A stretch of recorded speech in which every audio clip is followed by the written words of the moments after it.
Mis hermanos, esta preciosa oportunidad y esta gran responsabilidad que la iglesia le confiere a los hombres de poder dirigirse a la iglesia, voy a hablarles en esta noche algo acerca de lo que hemos venido escuchando recientemente. Desde junio tuvimos la oportunidad los varones de reunirnos en una enseñanza en la cual el pastor nos hablaba acerca del rol de los varones. En las enseñanzas dominicales, cuando el pastor Pablo nos hablaba acerca del libro de Efesios, hablaba del rol de los hombres, no solamente como esposos, sino como padres. Nos habló acerca del rol de las esposas y de los hijos. Después el pastor Milton nos ha estado hablando acerca de los requisitos de lo que deben tener los obispos y los diáconos. Y en las enseñanzas de los miércoles hemos escuchado llamados y exhortaciones del Señor respecto a lo que es la masculinidad bíblica. Es impresionante cómo el Señor en su santa providencia nos ha ido guiando enseñanza tras enseñanza, mostrándonos la necesidad de reflexionar acerca de esto. El orden creado por Dios es un orden perfecto, pero el enemigo y el mundo está empecinado en socavar ese orden y ese concepto, o sea, equidad de género, matrimonio igualitario, el feminismo, el lenguaje inclusivo. Buscan atacar frontalmente el concepto de masculinidad diseñada por Dios. La pregunta es, ¿cómo hace el hombre verdaderamente para mostrar su masculinidad bíblicamente en los ámbitos del empleo, el hogar, en lo que tiene que ver con la iglesia y en el mundo? Entonces, vayamos por favor al libro de Génesis en el capítulo 2, versículos del 4 al 5, como el Señor nos muestra que Dios mismo puso al hombre en el Edén como su administrador, con un trabajo específico y una misión: glorificar a Dios a través de ese trabajo.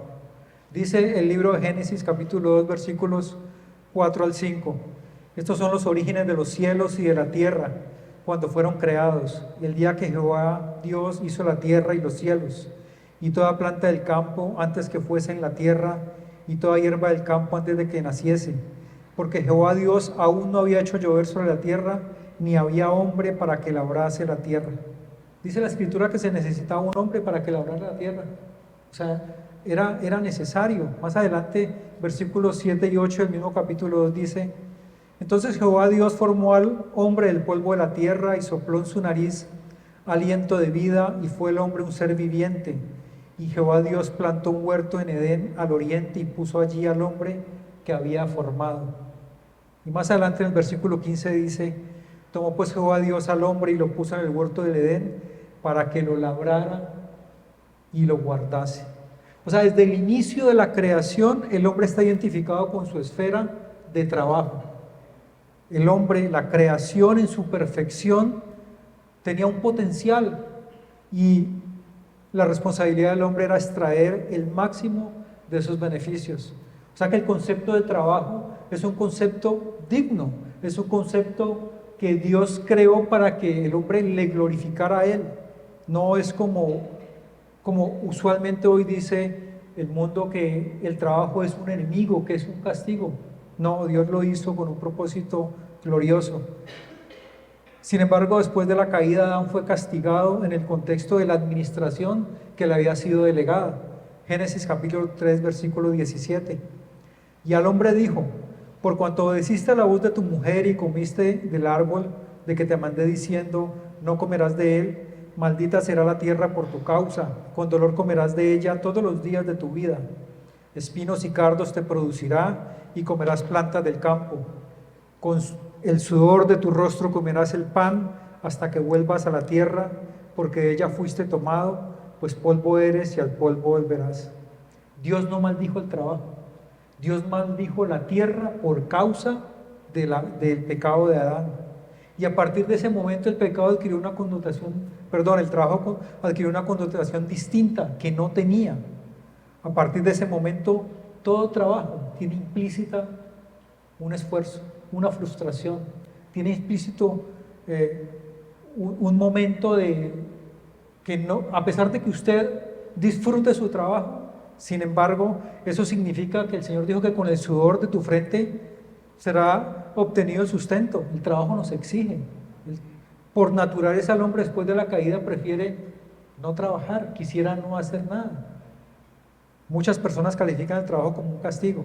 Sin embargo, nosotros vemos que Dios lo creó como una bendición.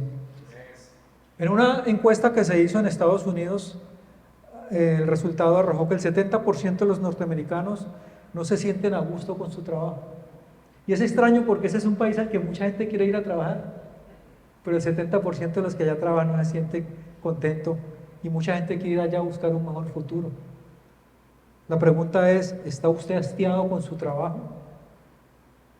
Pastor Patrick Morley, en su libro El hombre frente al espejo, da las siguientes pautas. Pregúntese para qué trabaja. Pregúntese qué lo motiva a usted en la mañana a levantarse para ir a trabajar. Cuando uno lee el capítulo 4 de 1 Tesalonicenses, el apóstol Pablo le está hablando a la iglesia sobre la manera de agradar a Dios. Y los primeros versículos, él empieza dando unas recomendaciones. 1 Tesalonicenses 4:1 dice: por lo demás, hermanos, os rogamos y exhortamos en el Señor Jesús que la manera que aprendisteis de nosotros, como os conviene conduciros y agradar a Dios, así abundéis más y más. Y más adelante en los versículos 11 y 12, el apóstol Pablo culmina esas recomendaciones diciéndoles: y que procuréis tener tranquilidad y ocuparos en vuestros negocios y trabajar con vuestras manos de la manera que os hemos mandado, a fin de que os conduzcáis honradamente para con los de afuera y no tengáis necesidad de nada. A Dios le agrada que nosotros trabajemos, a Dios le agrada que nosotros nos ocupemos de nuestros asuntos. Dios no es amigo de la mediocridad, Dios no es amigo de la pereza, Dios no es amigo de aquellas personas que buscan ganarse la vida fácil. Nuestra ambición primaria no debe ser nuestra propia prosperidad. Amén si con nuestro trabajo prosperamos y Dios nos da esa prosperidad. Nuestra ambición es que Dios sea glorificado a través de lo que hacemos. Amén. Que la gloria sea para Dios y no para nuestra prosperidad. Y así por medio de nuestro trabajo el Señor pues nos va a dar lo que nosotros necesitamos. Ojo, no lo que queremos, lo que nosotros necesitamos, porque Él prometió sostenernos, no saciar nuestros anhelos, que son producto de nuestro corazón. No en vano el apóstol Pablo en 1 Timoteo 6, 8 al 10 expresa a Timoteo aquello que nosotros conocemos y llevamos ya marcado en nuestro corazón. Dice: así que teniendo sustento y abrigo, estemos contentos con esto, porque los que quieren enriquecerse caen en tentación y lazo, y en muchas codicias necias y dañosas, que hunden a los hombres en destrucción y perdición. Porque la raíz de todos los males es el amor al dinero, el cual codiciando muchos se extraviaron de la fe y fueron traspasados de muchos dolores. Y el afán de conseguir hace que nuestro corazón, inclinado al mal, procure saciar sus deseos de prosperar, cuando lo que Dios manda es que a través de nuestro trabajo obtengamos el sustento, nuestra necesidad. Lo primero que nosotros necesitamos redefinir con respecto a nuestro trabajo es nuestra ambición, y la ambición de todo cristiano es la gloria de nuestro Señor. Estamos llamados a trabajar para agradar a Dios, sea cual sea nuestra ocupación. Lo segundo que dice el pastor en este libro es: pregúntese usted para quién trabaja. Y está muy de moda, y no es que sea malo ser un emprendedor, pero muchas personas quieren independizarse para ser su propio jefe. La gente quiere mandarse a sí mismo, no rendirle cuentas a nadie. El jefe que nosotros necesitamos se llama Dios. Ese es el único jefe verdadero que puede guiarnos a nosotros y en el camino correcto. Y seguramente el jefe terrenal que hoy tienes es el jefe que Dios puso para que a través de ese jefe tú dependas del Señor. Colosenses 3, 22 y 23, el apóstol Pablo, cuando le habla a la iglesia de Colosas respecto a cuál debe ser el rol de los siervos, dice: siervos, obedeced en todo a vuestros amos terrenales, no sirviendo al ojo como los que quieren agradar a los hombres, sino con corazón sincero, temiendo a Dios. Y todo lo que hagáis, hacedlo de corazón como para el Señor y no para los hombres.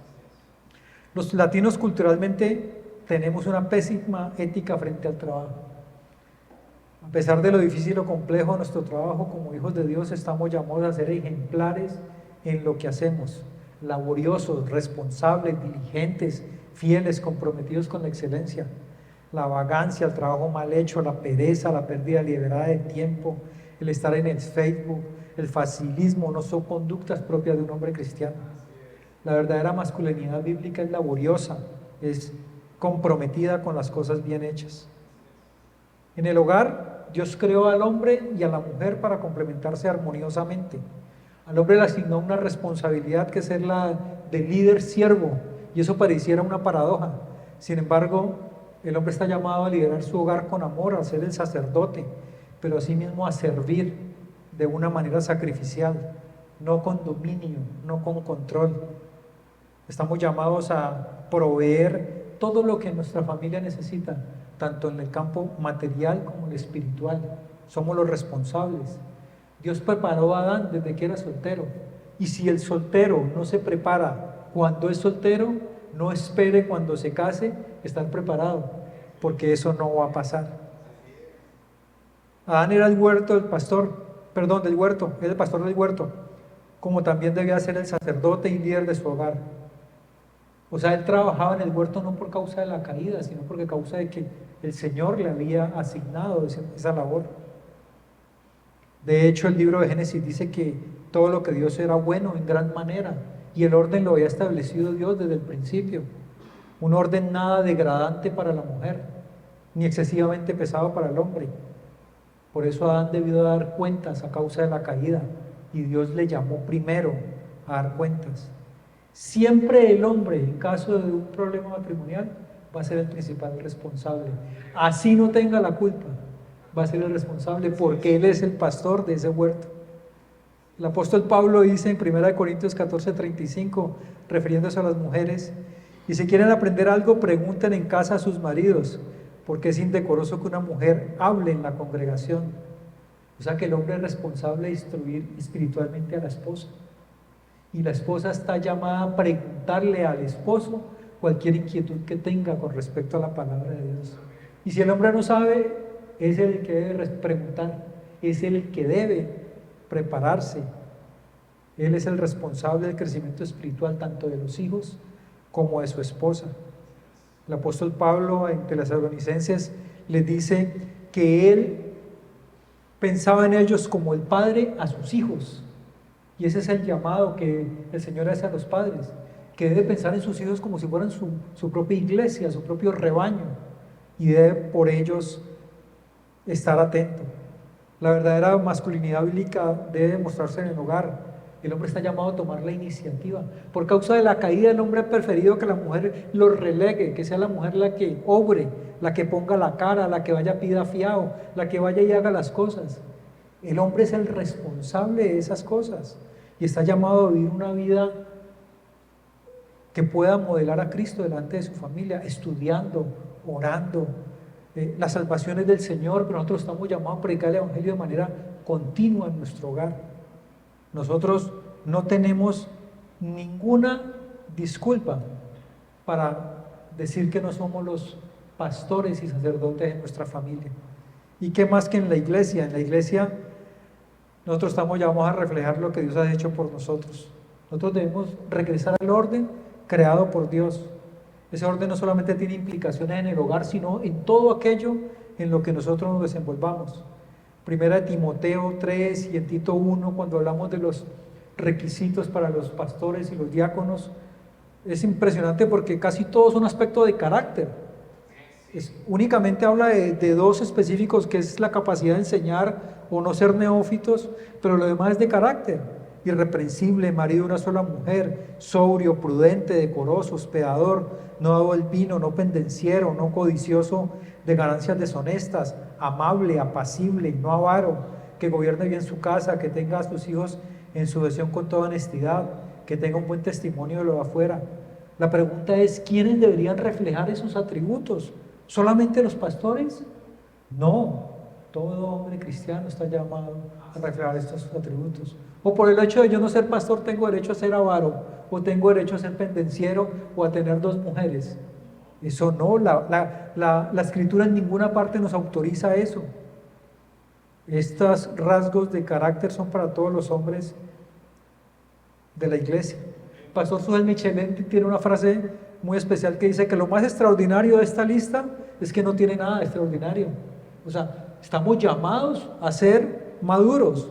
No todos los hombres maduros de la iglesia necesariamente deben ser pastores, pero todos los hombres maduros de la iglesia sí deben estar dispuestos a servir y a involucrarse en el servicio. No con el ánimo de sobresalir o ser exaltados, sino porque estamos llamados a involucrarnos en la obra de Dios. ¿O será que si tu pastor está buscando a alguien para acompañar a una pareja joven, piensa en ti? Nosotros no podemos tener ningún impedimento de carácter que sea un obstáculo para servir en la iglesia. La Escritura dice que estamos llamados a ser irreprensibles, y eso es lo que cada hombre debe manifestar en su masculinidad. Debe ser un hombre con un deseo sincero de ver a otros crecer en la fe y de participar en la obra de Dios para que ésta fluya sin ningún inconveniente. Y con respecto al mundo, el Señor nos dice: vosotros sois la luz del mundo, vosotros sois la sal de la tierra. Estamos llamados a vivir de tal manera que nuestras vidas apunten a Cristo, mostrando un modelo de integridad, de justicia y de amor. La verdadera masculinidad bíblica, estamos llamados a ser misericordiosos con el necesitado, no ser pasivos frente al sufrimiento.